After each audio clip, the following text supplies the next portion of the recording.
रामकृष्ण हरी नर्मदे हर. Jersey गाया जे पाळतात ते जर्सी गाया फक्त स्वतःच्या स्वार्थासाठी गायांचं संगोपन करतात आणि असाच अनुभव आपल्याला या ठिकाणी येतोय. आपलं शेत एका दऱ्यामध्ये आहे. दरा तुम्ही पाठीमागच्या व्हिडिओजमध्ये बघितलेलाच आहे.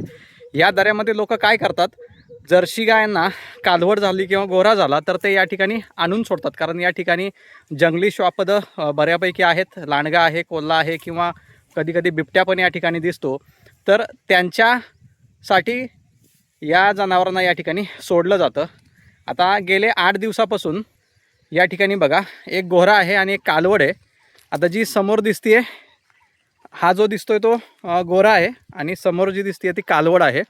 मिडगुलवाडी गावाची ही हद्द आहे. मिडगुलवाडी, कान्हूर, मेसाई, सविंदने या तीनही गावांची ही हद्द आहे. आता या ठिकाणी किती लहान ही कालवड आहे बघा. मी यांना 8 ते 10 दिवसापासून या आपल्या शेताच्या आजूबाजूलाच बघतोय.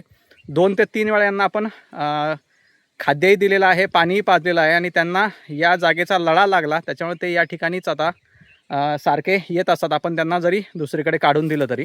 आपल्याकडे जनावर सांभाळण्यासाठी कोणतीही व्यवस्था नाही, म्हणजे चारा वगैरे त्यांना देण्यासाठी कोणतीही व्यवस्था आपल्याकडे नाही. पण जे व्यक्ती दुधासाठी म्हणून गाया सांभाळतात त्यांना ही वासरं सांभाळणं एवढं जड का होतं?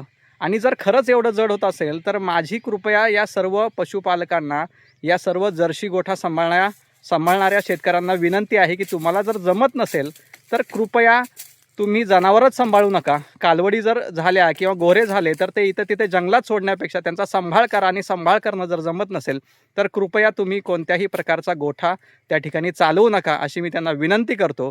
आणि ही जी 2 जनावरं आहेत, एक गोरा एक कालवड, यांना शक्य असेल तेवढ्या चांगल्या परीने आपण या ठिकाणी आपल्या ज्ञानयोग अध्यात्म सेवा केंद्रामध्ये सांभाळण्याचा प्रयत्न करणार आहोत.